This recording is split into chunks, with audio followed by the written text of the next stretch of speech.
Hey everyone, this is Adam, and today I'm going to be showing you a quick tutorial on how you can automatically export banner variants from your Figma files using data from a spreadsheet out to animated HTML banners or animated GIF or video banners using the Bannerify Figma plugin. So to get started, all we need to do is go to our Figma file and just click on the actions icon down here, then search for Bannerify, so that's Bannerify. And under the plugins tab, if you click on the Bannerify item, you can run that plugin by clicking on the run button down here, or you can click on the save button next to that, and then we can run it from our plugins list. So I'm just going to do that now by going to my canvas and right clicking anywhere, going down to plugins, and then going down to saved plugins and clicking on the Bannerify item. And that's just going to run the plugin we saved a second ago.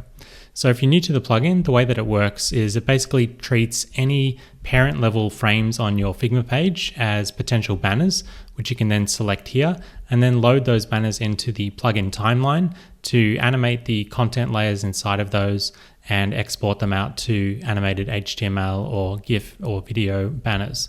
So today I'm not going to be going through all of the animation features in the plugin. I'm going to assume that you've already got your design set up and you've got your animations all set up.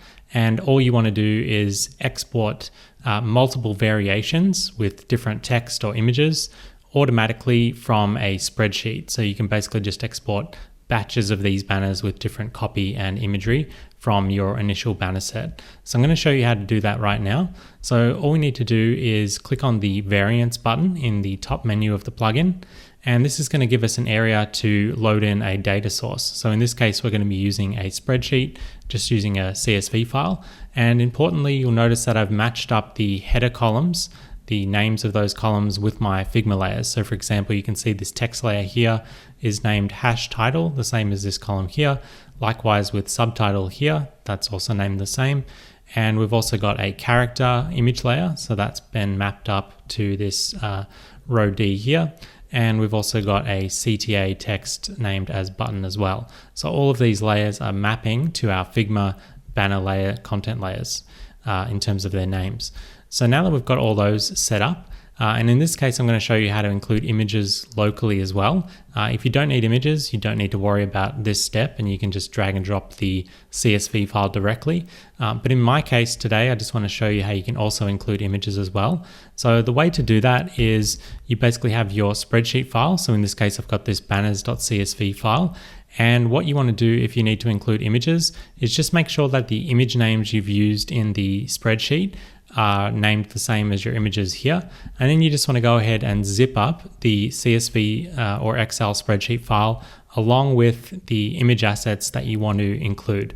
So in this case, I've already done that here. So you can see if I unzip a copy of the zip file, you'll see that inside of that zip file, we just have the same files, the CSV and then some PNG images. So now if I drag and drop this zip file into my Bannerify plugin here, that should automatically load up a preview of the images and the content.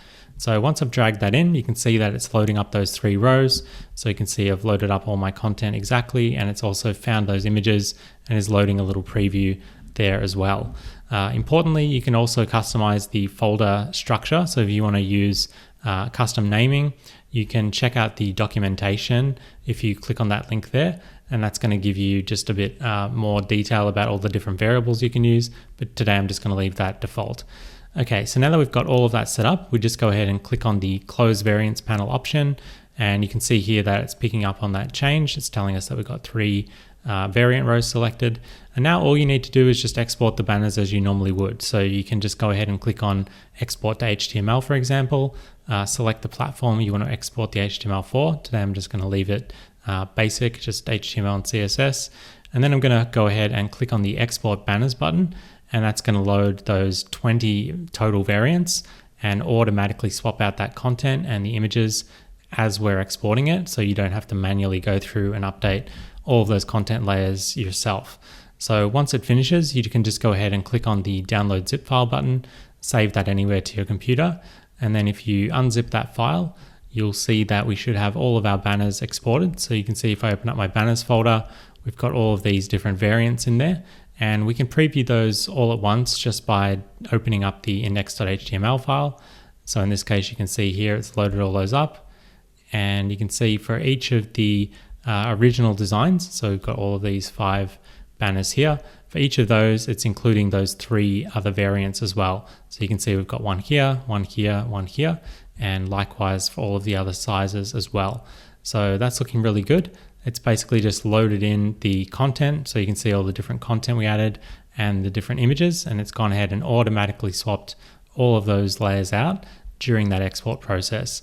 And you can see that it's done it in a non-destructive way in Figma. All of our original Figma layers have been maintained. It basically just makes a copy of those temporarily, swaps out all the content, and then exports it to the final format. And likewise, you can export them to GIF or video as well. If you want to use that option, you just go ahead and click on the export to GIF or video button, select the format you want. So if you need a GIF or an MP4, you just go ahead and do that. And then clicking on the export button again will automatically export all of those variants from your spreadsheet out into that other video format or GIF format as well.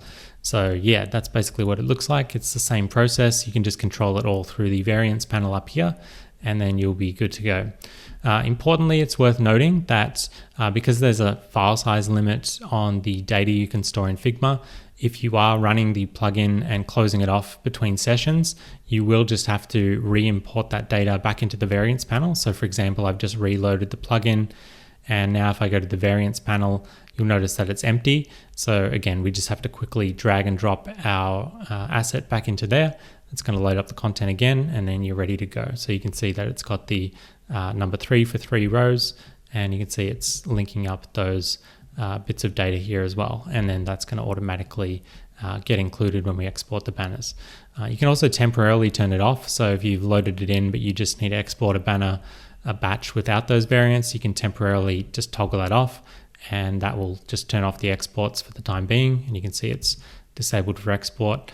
And likewise, if you only want certain variants, you can just uncheck those, and that will automatically exclude or include any of the rows. So if you have loaded in a spreadsheet and it's got 1,000 rows or something crazy, and you actually only need the first few, you can just uncheck all of them and check the ones you need, and it'll tell you that 2 of the 3 are going to be included in the export. So yeah, as I said, there's a few more options that you can go through in the documentation. If you go ahead and open that up, just using the link, you can see that there's a bunch of different options you can use for the naming. So you can include things like the row number, the layer name, the width and height, and things like that. And that's going to give you really flexible naming. And you can also use the / character if you need to create folders as well. So for example, you could have banners / row number or something like that, and that would automatically include those variables into your naming. So yeah, it's totally up to you however you want to kind of go ahead and name those folders or have them exported. But by default, it's just going to create its own kind of naming structure there. So yeah, that's basically it. As I said, there's way more options. If you want to go into detail with what you can do, just check out the documentation. There's all kinds of things you can do in terms of styling and showing and hiding layers and things like that. So make sure you go through and check that out, and you'll be able to figure out other things you can do with these settings. So yeah, I'll leave it there for today. I just wanted to give you a quick overview of using this feature if you've been wanting to create variants of your banner exports from a spreadsheet. This is going to be a really easy way to go about it. At the moment, as I said, it's just supporting CSV or Excel files, but Google Sheets and other platforms will be getting added in the future. So you'll be able to select a different data source in this plugin. But for now, I just wanted to give you the basic fundamentals of using it. And then that will also apply in the future if you do get to choose a different option instead of the CSV or Excel local files. So thank you as always for watching, and we'll be back with more Figma tutorials like this one very soon.